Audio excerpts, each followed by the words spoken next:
Hi, today we're going to talk about part two of Beyond the Basics in MemberHub, focusing on the store, the fundraisers, and website.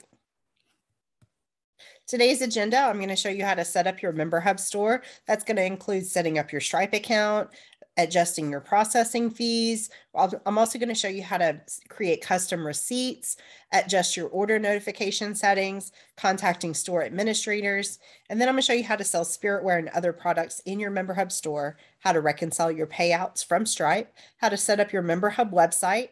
We're going to talk about how to use product fundraisers to raise extra cash for your PTA. And last but not least, we'll cover MemberHub fundraisers. So the first thing you're going to need to do in order to set up your store is to set up that Stripe account.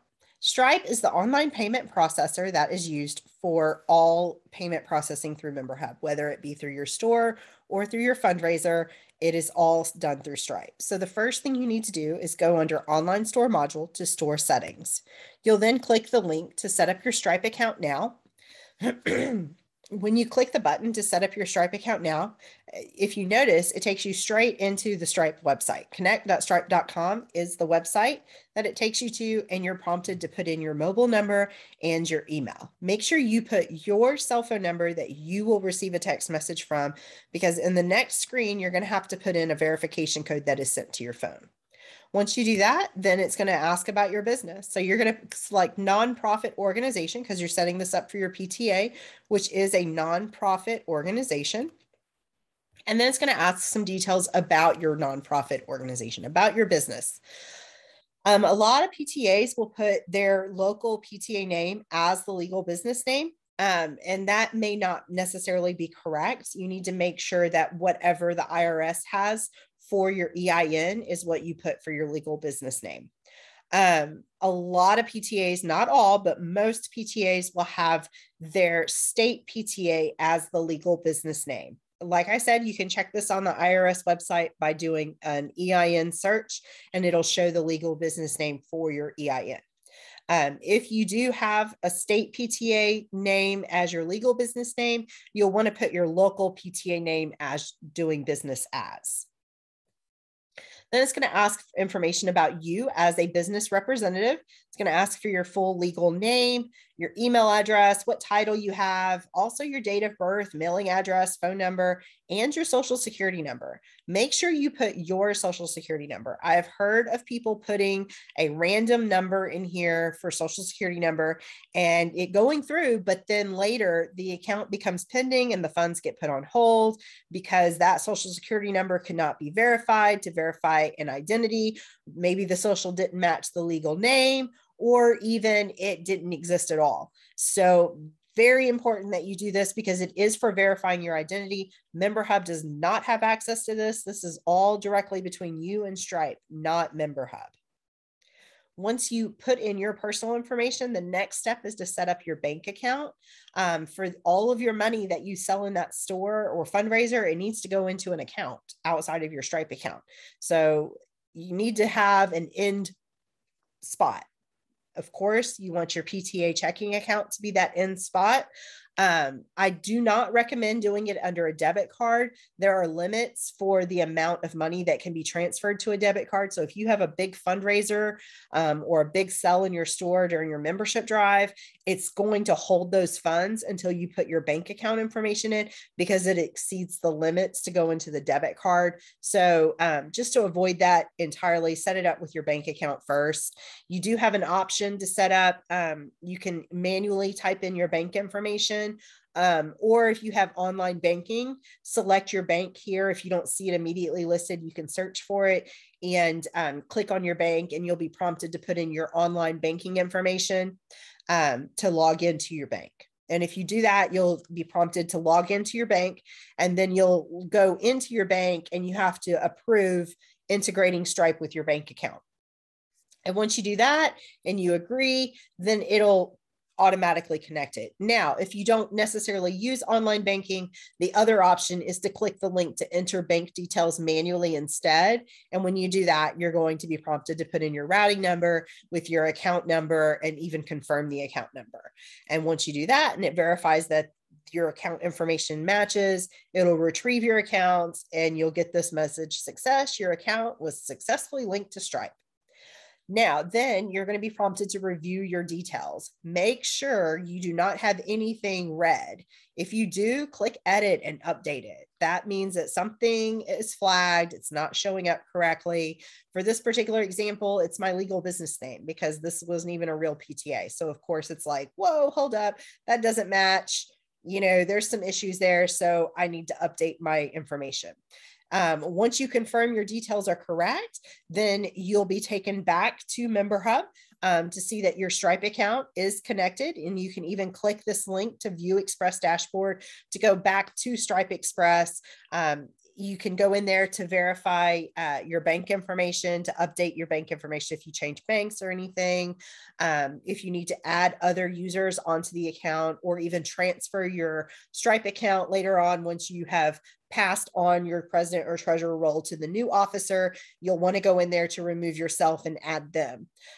Also, we have the option that you can order a Stripe reader. This would allow you to take credit card payments in person that would be fully linked with your store through our MemberHub Pay app. Currently, the products are not linked with the app, but that is a feature that we are in the process. The app is the updated app is in testing right now, where products are linked with the store and everything. But if you wanted to order a Stripe reader, they're $65 plus $8 shipping. So that's a total of $73. And it's under your store settings, this little button here, order a Stripe reader. Now, the processing fees in your store, they're 3.5% plus 50 cents per transaction. That is split between MemberHub and Stripe. The nonprofit rate for Stripe is 2.2% plus 30 cents per transaction. So that 1.3% is going to MemberHub plus the 20 cents per transaction. So that's what goes to MemberHub. Now, as a PTA, you don't have to pay those fees. You can pass those on to the payers so that it costs your PTA nothing to use your MemberHub store. A lot of parents do not mind paying a convenience fee to go online to purchase something. For a $10 item, it's only an 85-cent fee. But as a PTA, if you're covering them, they do add up. So just be forewarned. Now, also within your online store, within the settings, you can set up a custom message. This is where you would check this box if you want to do a custom message in your store receipts rather than the generic store receipt that's sent. You can customize this. It's for all orders in your store. It cannot be adjusted to be for only specific products. So it's for all orders in the store. You can also change your store theme. You can change the color on the bar on the side and everything, and that's all within the store theme. And then the notification settings, this particular part, this is where you can choose who of your admin or store admin are notified when orders are received in the store, and then who is notified when a contact admin, when someone clicks the contact admin button on your live store. Now, you can turn off order notifications for everyone. If nobody wants to receive order notifications, that can be fully turned off. But you cannot turn off the contact admin fully. If you turn it off for everybody, everybody's going to get an email when someone contacts the store admin. So you need to have at least one turned on to receive emails for the contact admin. Otherwise, everybody's going to receive that message. We received... This past year, we had a ton of support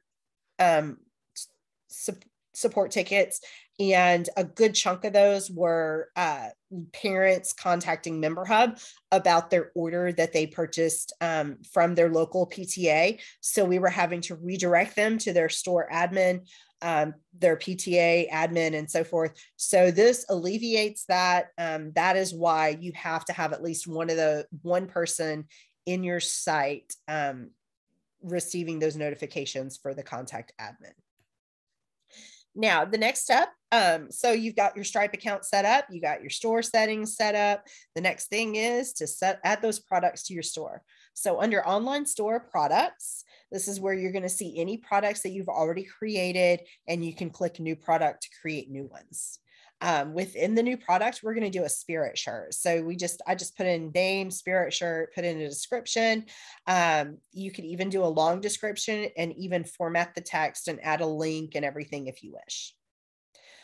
You can put in the price. I set this for $10. Only because I'm going to show you some inventory tracking with it. And if you allow shoppers to enter a custom price, you can't set an inventory tracking with it. So you definitely want to set a flat price, but you can also set it where they can donate, enter whatever amount they want. A donation would be a good example of that. And you can even set a minimum price that they can make for a donation. You have these options where you can add colors, sizes, add a custom option, or even add a contact property. When you select adding colors, you'll get a long list of different colors to add, and then you would click the 3 dots for any of the colors you don't want and just click remove field, and it narrows it down. For this example, we're going to do white, black, and gray, and I do want to make it required field. I did not check the box before I took this image, but it is going to be a required field since the shirts are only in those 3 colors, so they'll need to select a color with their purchase. So then I would save that. Then for sizes, so I'm going to add sizes. It defaults to add all of the sizes. I removed all of the adult sizes by clicking those 3 dots and clicking remove field. I also added a youth extra small field. And if you click on those little plus sign arrows and drag, you can drag it to the order that you want it to be. So I added it and then I clicked and dragged it to the top. I did make this a required field as well because it is sizes. I'm not adding these properties, the size and color, to their contact, meaning that if I did and they selected a size or a color, it's going to show up in their contact profile. So I don't necessarily need to know what shirt size they are in their contact profile. So I'm not going to add that to their contact. Now, teacher name that I created as a custom field, I'm adding it to their contact. So this is going to create a property in their contact so that when I view their profile, it's going to show their teacher name as well. And I made it a text field so they would type in that answer, and I did make it required. The next one is add contact property. And as you can see, student name, I've already created as a contact property. So I'm going to go ahead and just click add to add that contact property to the product. For inventory tracking, I'm going to turn that on. This means that I have a limited number of shirts to sell. It's not that I want to track the number of shirts I sell because MemberHub already does that for me, whether or not I have inventory tracking on or not. But inventory tracking is so that you don't oversell what you have in stock. So I'm going to turn that on for inventory tracking. If I want to set the product to be visible only during a certain period of time, I would set that date range that I want the shirt to be visible. Then outside of that date range, it's not going to show up in the store. I will not be able to collect orders on that shirt outside of this date range. If I want to have it visible all the time, I can just leave those fields empty. I can also upload images of the shirt. If I want to do multiple images, since there's going to be different colors, I can upload as many images as I want. It's good to do a 2:3 ratio, 2 high, 3 wide for the images. They work best when they're a flat rectangle. So once I have saved the product, now I'm on the inventory adjustment screen. So I'm going to go through and I'm just going to type in the number that I have for each size. As you can see, for each size and color, I will type in the inventory and click adjust, and it'll update that inventory for me. Once I've updated the inventory, so I put 10 for each of the 12 different variants. So there were 3 colors and 4 different sizes. So that created 12 different variants. And I put that I had 10 of each color and size. So which shows that I have 120 in stock. So as I sell those shirts in the store, that number is going to come down. And when I run out of stock, when I hit 0 on any shirt, or in a specific color, this text will turn red. I can always click on this to go back in to edit the inventory further. If I sell a shirt in person, I can go in and put a negative number on how many of that shirt and size that I sold in person to adjust the inventory so I don't end up selling that shirt again. If you want to put this product in your store, that's what the MemberHub Pay column is. Sorry, not store, but on your app. That's with your Stripe reader. So the new MemberHub Pay app is going to allow you to have products linked to your store in the app. And so that's what that is. Right now, the MemberHub Pay app does not have that feature, but that is coming in the future. And clicking the check mark under MemberHub Store or MemberHub Pay will allow you to edit the visibility on either of those for a date range, or even just hiding it, or even featuring it on your website. So as you're selling those products in your store, you're going to get orders. And so you're going to go under online store and click view orders to view all of your orders. So this is where you're going to be able to see all the orders you've received in your site. You can filter them. This list automatically filters by purchased orders. Other options within the purchase status would be open orders, meaning that the person made a purchase, they didn't fully complete the purchase. It's an open cart. They added a product to their cart, but never fully checked out. So it's considered an open order. A lot of people will filter, like remove the purchase status on all of their orders. And then they're like, what are all these open orders? Well, those are your abandoned carts. Those are not orders that you've received money for. Do not worry about those. I suggest just leaving status purchased. It defaults that way automatically, but you can filter all your orders by purchase date, categories, memberships, products, so forth. You can also export these orders into an Excel spreadsheet or CSV. And you can also even add cash or check orders that you've received in person. When you click add cash or check order, it's going to take you to the live storefront where you're going to kind of like you're checking out as the person. And then on the checkout page, you'll see a link to record cash or check order. As you are selling these products and you're getting those deposits into your checking account from your Stripe account, you're going to get those deposits every Friday for all of your orders in your store or fundraiser from Thursday up to Wednesday before. So then you would want to reconcile that deposit. You would go under payouts to see all of your different payouts. When you go in here, you're going to see every payout that you've ever received, the amount, the status of the payout, as well as the date for the payout. When was it initiated? If you click on the payout ID, you're going to see full details on the payout. I have deleted all of the customer emails on here, but you will see the customer emails for all the orders in that payout. You would export that to a spreadsheet to reconcile all of what all of that money goes for. A really good example of why you would want to reconcile it. Let's say you get a deposit that is a mix of memberships and spiritware. So you're going to need to know how much you collected on membership and how much you collected on spiritware. And this report will help you determine that. So the next thing we're going to talk about is setting up your MemberHub website. So you have the ability to set up a MemberHub website with up to 6 pages within the website that your parents can view. When you do set up your website, there'll be a quick link when parents log in that they can go directly to view your website and so forth. So to get started, you would go under the website builder module and click website admin, and then you would just click get started. And when you click get started, you automatically get the very first page, which is your landing page. That is a layout that we provide. You can click the 3 little dots for the page, and you can click edit web page to edit the page. And this is what the landing page looks like with nothing on it. So you can click this little icon up here, and it'll allow you to select an image or upload an image for the banner. You can change the description here. Anywhere that you see text, you can click and enter information.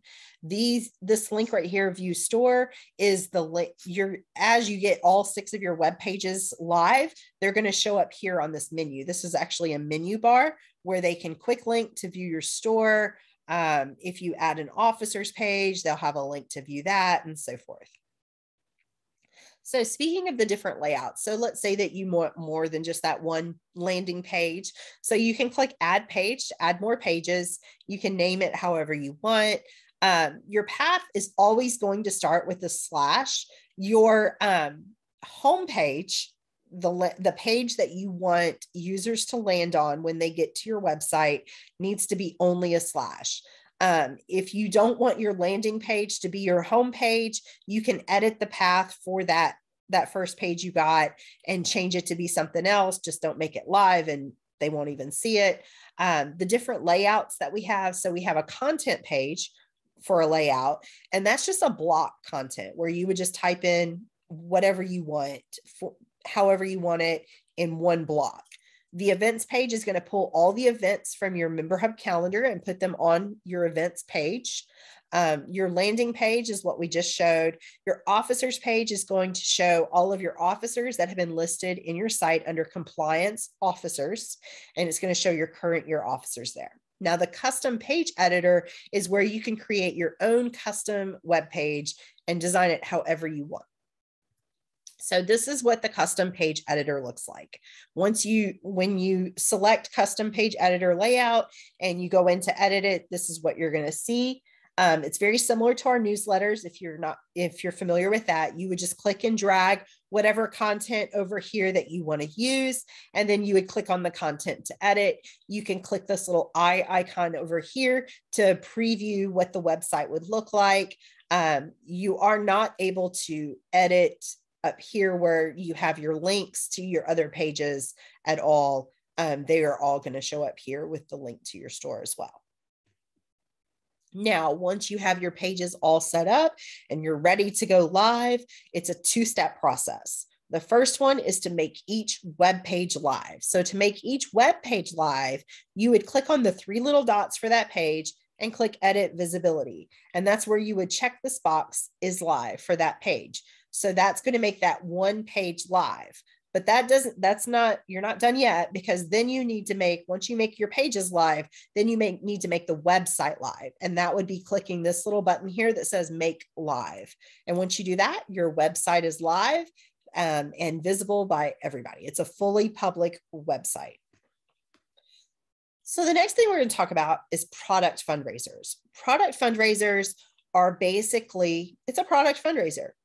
A lot of schools are doing away with this, where we're not really selling anything at school. We're not, the old school fundraiser where your kid gets a catalog, they go door to door to sell something, and then you bring all the orders in. So you got volunteers that have to manage all those orders and organize it, submit it to the vendor, and then you wait for the products to come in, and then you get more volunteers to help distribute all these products that the kids sold, and the PTA gets a portion of it. Well, this pretty much takes your old school product fundraiser and it takes it online virtually, to where basically all you have to do is add the product to your store. The vendor is online. They work directly with the customer. The customer goes to your MemberHub store, orders the product. Your PTA gets a portion of the sale. The vendor delivers the product directly to the customer. How easy is that? And you're getting a fundraiser. Easy. And it doesn't burden you. You're not having to get volunteers. I mean, it's no win. It's a no-brainer. It's an easy win. So to get started, you would go under product fundraisers and you would click explore product fundraisers. And just for an example, we're going to do the coffee one. It's kind of funny. My school just recently did a coffee fundraiser outside of MemberHub. So this is the perfect example for me. So we would just click the 7 offers. There's 7 offers available, and the PTA can earn up to $5.73 with the coffee bag fundraiser. So we're just going to look at that one, and you can see the details for each one. If you scroll down, you can just click add to store. You would want to do that for each of these. Each of these has details that you would click view details, add to store. So if you choose to do that, you can click add to store, or you can reject it. When you add it to the store, you would go under product fundraisers, manage product fundraisers, and you're going to see what you've added to the store. So this particular one, 319 coffee bags and bundles, medium grind, I would earn $5.73. The cost for the parent is $38.25. I can choose to feature this in my store, which means that I would put it at the top of my MemberHub store, so that when parents first get to my MemberHub store, they'll see that coffee fundraiser immediately. If I'm only going to do this during a brief period of time, I can choose to delete it from the store as well. If it is featured, you'll see a check mark here under featured. So the next thing we're going to talk about is MemberHub fundraisers, not product fundraisers like we just did, but fundraisers. So MemberHub fundraisers is a way that you can take your fundraiser online virtually, whether it be an a-thon, an auction, crowdfunding, or a specific event, or if you're doing raffles or sweepstakes. There's a lot less time managing everything. You keep more of the money you raise, and we even give you expert help from end to end of the fundraiser, from the beginning of setting it up, like planning out your fundraiser, all the way to the end of finalizing it and see how well you did. So it's all through us. We also offer low processing fees. We give you the option for a zero platform fee so that you can make the most out of your money. So a lot of people, of course, everyone asks, how much does it cost to use a MemberHub fundraiser, to do MemberHub fundraiser, or to use MemberHub for your fundraiser? So we have two different platform fees. Like first of all, there's two different pricing. There's the platform fee, and then there's the credit card processing, which is processed by Stripe. The platform fee is what MemberHub gets. The Stripe fee is what Stripe gets for the credit card processing. So first, I'm going to talk about the platform fee. You can choose free or flat fee. The free option gives you no platform fee whatsoever. You pay nothing to MemberHub to use the platform fee. That note, I said to MemberHub. You're paying nothing to MemberHub. This is a free pricing model. Your supporters are asked to give a tip. They're given the option to give a tip to MemberHub to help offset the cost. No subscription, no contracts, no upfront cost. It's fully free. You keep nearly 100% of the funds you raise. When I say nearly 100%, the only thing you're paying as a PTA when you choose the free pricing option is the Stripe processing fee. That's the 2.2% plus 30 cents per transaction. And if it's an American Express card, it's more because American Express charges higher processing. It's 3.5% plus 50 cents per transaction. Now, with the free option, you have no other option but to cover that fee. There's no way to pass it on when you choose the free option. Now, with the flat fee, you can choose to cover that fee or pass it on to the purchasers with the Stripe. Because with the flat fee, it's a 7.5%. 7.5% of every donation goes to MemberHub. You can choose who pays that 7.5%.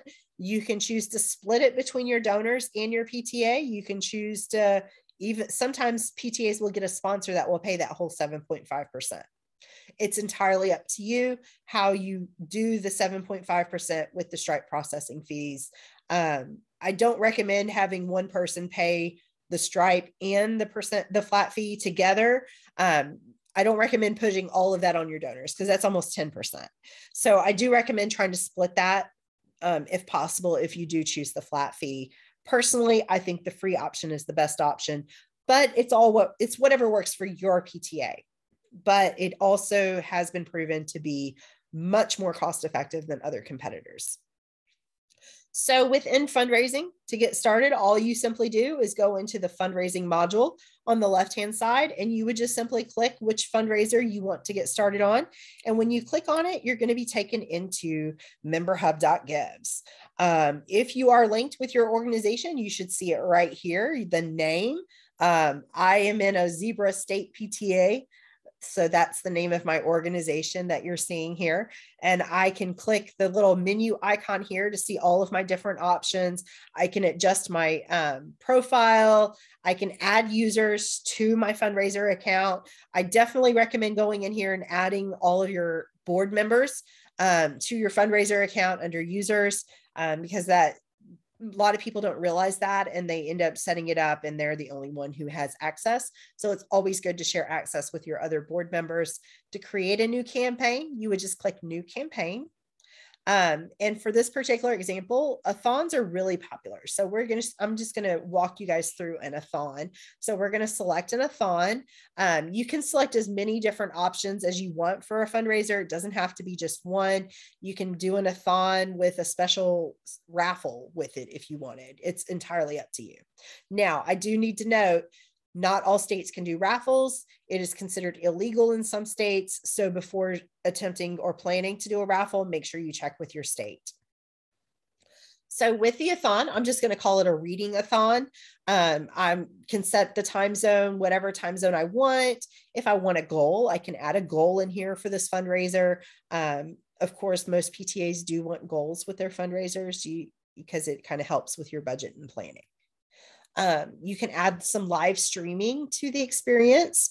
If you want to promote it with text to give, you can do that. Now, to enable text to give, basically what text to give is where you are creating a code that your parents can text that code to a specific number. And when they text the code to the number, they're going to get a reply text with a link to your fundraiser to make a donation. It's not like they're texting, solely, they're texting to get a link to your fundraiser.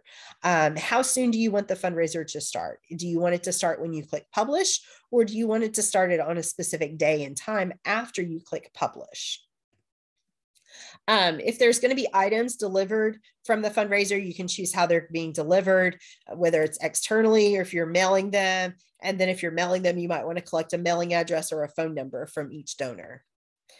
This is where the pricing comes in. So just to show you, when you select percent pricing, it tells you a 7.5% fee is applied to each donation. And this is how you can determine who will fund the percent fee. Do you want to deduct it from the funds? Do you want to add the fee to each donor's donation? So if you deduct it from the funds, your PTA is paying for it. If you add the fee to each donor's donation, then the donor has to pay for it. If you ask them, then they can choose, the donor can choose how much they will pay. And then you can also add a fixed amount to each donation to help offset the cost as well. So those are your different options that you have when you choose percent pricing. If you choose free pricing, you don't pay anything. Donors are asked to leave a tip, and all you pay are those Stripe processing fees. Now, with the a-thon, so we're going to have multiple participants logging activity, not a single individual. Typically with a-thons, you might want to do a team fundraising event where there's going to be multiple people doing the activity. The screenshot is not correct. I did not mean to do that. It's going to have multiple participants logging the activity. And then I would create the activity. So creating the activity is going to be reading, because I'm doing a reading-a-thon. And a singular form of the activity would be reading a book. Plural form would be books. Participants can set their own goals, or they can all have the same goal, or they just don't have goals at all. That's entirely how you want to do that. If you want to set a per book pledge amount for donors, so they have that preset per book pledge amount, or if there's a minimum or maximum per book pledge amount, you can set those options. That's up to you on how you want to set up the activity. So then you would adjust when you want the a-thon to end, what date and location do you want to display on the fundraiser page. You can also customize the experience page on how it's going to look. You can set up your team fundraising. You can determine what you want to call the participants in the team, what the teams are going to be called. Is this going to be public where anyone can register, or is it going to be private where you add each participant, and then only those participants that you add can participate? A lot of schools, for the easiness of it, like if their parents are heavily involved, they can leave it public so that the parents can go in and register. But if they're not that involved and you want everyone to participate, you might want to choose private and add all the participants that are going to be participating. So it's entirely up to you on how you want to set that up. You can customize the participant center to have, a personal title, a summary, and so forth. And then under advanced options, there's some advanced options in the experience with checkout options, terminology for different things, team fundraising, and then additional other advanced options. So that pretty well covers the walkthrough of setting up an a-thon. If you have any questions at all when you are in MemberHub, we have our little help widget, little question mark in the lower right corner. You can always click on that to access our resource center. We have help articles that you can search. You can submit feedback on our product as well as feature requests. We're always looking for ways to improve. And then we also have a quick start checklist that you can go through for any. If you're just getting started, we have little walkthrough guides to help you get fully up and running. We tend to do updates almost every 2 weeks. So all of our release notes, all of our announcements for recent updates will be under announcements. And then you can also contact our support center. When you contact our support center, it's going to take you to our help center where you can review the articles, or you can chat with our little chat widget and send us a message to be answered in real time that we can pretty well get to you. And if it's outside hours, it sends it via email, and then we answer it the next time we're available. So if you have any questions, please don't be afraid to reach out. We are always available to help. You can always email us at support.memberhub.com, or I'm sorry, email us at support@memberhub.com, and our support articles are support.memberhub.com. And thank you, and I hope you have a great day.